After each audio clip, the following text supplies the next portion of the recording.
Hello, my name is Anan, and I will present today our work verification of global robustness in neural networks. Okay, so neural networks are very successful but also prone to adversarial examples. Adversarial examples are small perturbations that if we add them to the input of the network, this can cause the network to change its decision. For example, consider this correctly classified sample of panda. If we add this very small noise, this can cause the network to change its decision from panda to gibbon. Okay, so to cope with adversarial examples, many works have suggested to use local robustness analyzers. In local robustness, we have an input, for example, this digit of 8. We take this input and define a set of noisy inputs around it, a neighborhood. We then take the neighborhood and show it to the analyzer.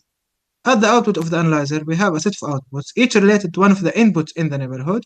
Now, if all the outputs are correctly classified to digit 8, we can say that the neighborhood is robust and there are no adversarial examples. Otherwise, we say that the neighborhood is not robust. Okay, so we explained how to analyze the robustness of this input of 8 digit. But let's say we want to analyze the robustness of other inputs of 8 digit, for example, this one. To do so, we take it, we define a neighborhood around it, we show the neighborhood to the analyzer and run the certification again. And now what if we want to analyze the robustness of all the 25 inputs here? We take each one of them, we show to the analyzer and run the certification again and again. But what if we want to analyze the robustness of cannot be obtained using local robustness, mainly because there are infinite number of possible inputs of 8 digit. This actually brings us to global robustness. Now, global robustness aims to provide robustness guarantees over any input. To obtain this, prior works have employed different approaches. Some learn statistics defining some random distribution, for example, a Gaussian. They then sample inputs from this Gaussian to provide some global robustness guarantee. Others sample from the dataset itself until reaching some convergence criteria at which they can claim a global robustness guarantee. Others train autoencoders, learn some latent representation, and then define a robustness guarantee over this latent representation. Now, this approach can provide robustness guarantees to unseen inputs, but they cannot provide robustness guarantees to any input. This is because their guarantees are limited to a specific representation, either a specific distribution or dataset or latent representation. And this actually brings us to our goal. Our goal is to compute global robustness guarantees to any input. Now, typically, robustness guarantees are defined against an attack or perturbation. We define the perturbations by a function f representing the functionality of the perturbation, and by a perturbation range I epsilon. For example, let's consider the L infinity perturbation, where the perturbation function modifies each one of the pixels up to a change of epsilon. Now, in our work, we support a wide range of perturbations, for example, brightness, contrast, pitch, translation, and rotation. For these perturbations, we want to define a global robustness probability for any input. Okay, so to obtain global robustness for any input, we define a new global robustness probability. We call this probability delta global robustness. To understand our probability, let's consider this classifier. The classifier accepts a 2D input and classifies it into two classes, class 0 and class 1. Here in black, we show its decision boundaries. Now, before addressing global robustness, let's talk about local robustness. In local robustness, we typically pick inputs, we define a neighborhood around them, and given the perturbation, and then we check their robustness. For example, this red and green inputs. In global robustness, we want to define neighborhoods and check robustness over any input. But let's agree that no matter what we do, there will always be inputs that are close enough to the decision boundaries, and at them, the robustness probability won't hold. For example, this yellow input here. So to cope, we propose a new probability.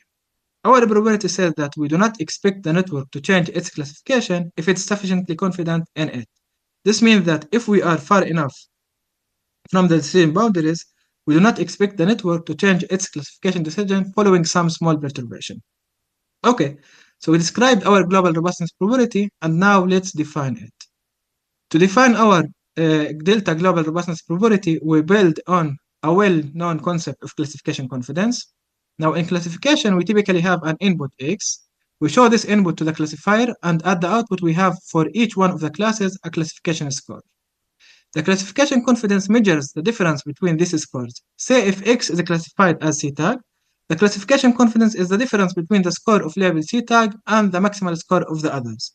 Now, to understand the classification confidence term, let's consider again the same 2D classifier we already saw in the last slide. We show here the classification confidence at axis Z, At the decision boundaries, the classification confidence is 0 because we cannot classify, and it is positive otherwise. Now, using this term, we aim to define our delta global robustness probability. Okay, so using the classification confidence term, let's define now our global robustness probability. We say that given a perturbation function f and the range I for each x and for each possible perturbation epsilon type, if the confidence of the network in its classification is larger than delta, then the classification result of the clean input x is the same as the classification result of its noisy versions. To understand our delta, let's consider again the same 2D classifier. Here we focus on a small L infinity perturbation and highlight the non-robust inputs using colors. The z-axis still describes the classification confidence. Now for delta equals 0, our probability does not hold. This is because there are inputs with a classification confidence larger than 0 that are not robust. If we set delta to 9, our probability will hold. This is because all inputs with a classification confidence larger than 9 are robust to the perturbation. If we set delta to a very large value, for example delta equals 30, the probability also will hold, but by using it we will end up considering a lot of inputs to be not robust, although they are robust as we see here in the last figure. To that end, we say that the optimal delta is the minimal delta at which our probability holds. Okay, so we said that the optimal delta is the minimal delta at which our probability holds. So let's phrase our problem as a minimization problem. We want to find the minimal delta at which for each clean input classified as C tag with a classification confidence larger than delta, its noisy inputs are also classified as C tag. This problem cannot be solved using standard optimization tools, mainly because we have the for all operator and the implies operator. And to cope, we define a new problem aiming to find the maximal delta at which we still can find a clean input classified as C tag, but its noisy version classified to other label. We replace the for all operator with the exist operator and the implies operator with the and operator. This means that instead of finding the minimal globally robust bound, we find the maximal globally non-robust bound. In our paper, we have a lemma showing that the solution of problem 2 plus a very small number is actually the solution of problem 1. For example, let's consider again the 2D classifier from previous slides. If we had then delta equal 9 as the minimal globally robust bound solving problem 1, then delta equal 8.9999 is the maximal globally non-robust bound solving problem 2. By adding a small number to it, we will eventually achieve the solution of problem 1. Okay, so now we have this maximization problem that we can solve using standard optimization tools. However, the main challenge to solve this problem is its highly nonlinear constraints. Remember that the classification confidences are output of the networks, and the network itself is highly nonlinear entity. And we actually have two confidences, one over the clean version and one over the noisy version. So to cope with that, we depend on mixed integer programming, MIB. MIB actually encodes the neurons in the network using booleans and continuous variables. So eventually, using the MIB encoding, we can represent the network by linear constraints and boolean variables. However, the problem is that the complexity of MIB is exponential with the number of booleans. And our probability doubles the number of booleans, since we have two networks, one accepting the clean input and one accepting its noisy version. So to solve our optimization problem efficiently, we should reduce this complexity. To reduce the MIB encoding complexity, we suggest three techniques. First, we suggest to depend on anytime optimization. Instead of going after the precise solution in one shot, we compute it by tracking and refining upper and lower bounds, bounding that precise solution. As we can see in the first figure here, the blue line is the upper bound and the red line is the lower bound, and they get refined with time progress. Although we can see that the bounds are refined with the time progress, the anytime optimization alone is not enough. This is because even after 10 minutes, we still do not converge to the optimal global robustness bound. Because of that, we suggest additional techniques. The second technique is encoding dependencies between the MIB parameters of the two copies. Remember that we have two copies, one accepting the clean input and one accepting its noisy version. By leveraging the dependencies between these copies, we converge to the precise global robustness bound after 200 seconds, as we can see in the middle figure. We call the last technique hyper-adversarial attack. In this technique, we try to find suboptimal solutions and encode them to boost the optimization solution. In the last figure, we show that it speeds up the solution, and now we converge to the precise solution within 70 seconds. Okay, so let's describe our dependencies encoding. The main goal of dependencies encoding is to reduce the number of booleans and prune the optimization search space. As we said, we aim to impose linear constraints between the parameters of the network accepting the clean input and the network accepting its noisy version. To illustrate, let's consider the following example. We focus here on 4x4 input and run a collision attack which makes the first pixel black. The upper branch considers the clean input and the lower branch considers its noisy version, where we set the value of the first pixel to 0. Okay, so let's focus now on the orange rectangle here. The upper orange rectangle passes the convolutional layer. The lower orange rectangle with the 0 values as at its first pixel also passes the same convolutional layer. Because of that, we can say that the upper convolutional result is always larger than the lower convolutional result. This is because in the upper version we have positive number multiplied by 1, and in the lower version we have 0 multiplied by 1. As a result, we can encode this inequality dependencies between the parameters of the upper version and the lower version. We run similar computations for the rest of the neurons, like the green neuron, red, and the blue neurons. Also for the neurons in the second layer. Eventually, we removed 3 booleans because of the equality dependencies and added a lot of inequalities, pruning the optimization search space. Okay, so let's describe our hyper-adversarial attack.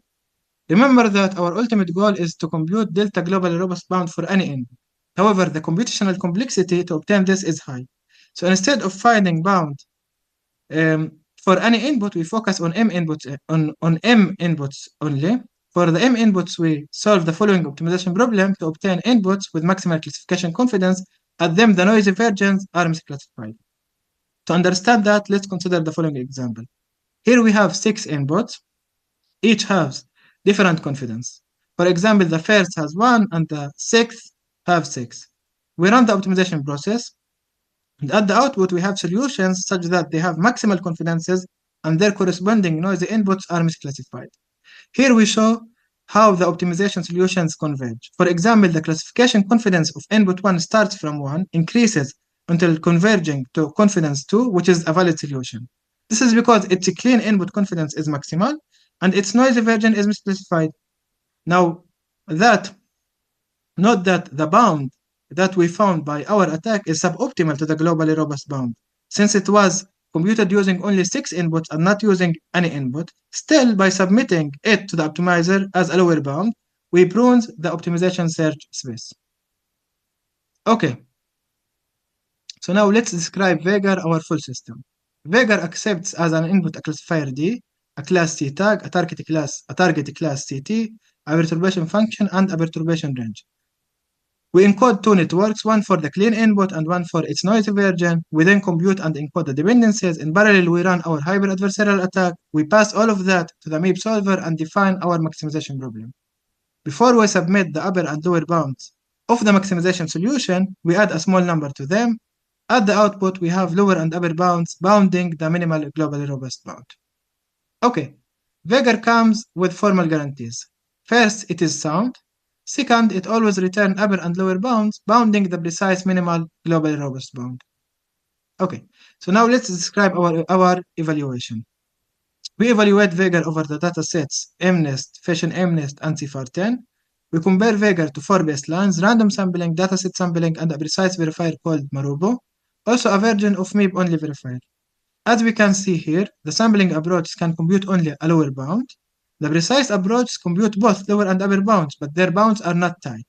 We can see that Marobo and the MIP-only version have big gaps between their lower and upper bounds. But VHAGaR closes this gap. Our results show that VHAGaR provides 82 times tighter bounds than Marobo and 18 tighter lower bounds than sampling approach. Also, it is faster than Marobo by 130 times, but as expected, it is slower than the sampling approach. And here we can show other examples of different perturbations. Okay, so now let's see what insights into network global robustness can be obtained by VHAGaR. We show here heat maps, each providing the minimal global robust bounds for all possible transitions. For example, by the red arrow, we show the transition from class 0 to class 1 and its minimal globally robust bound, which is 4. This means that any input which is classified as 0 with confidence larger than 4 cannot be misclassified to level 1 by this perturbation.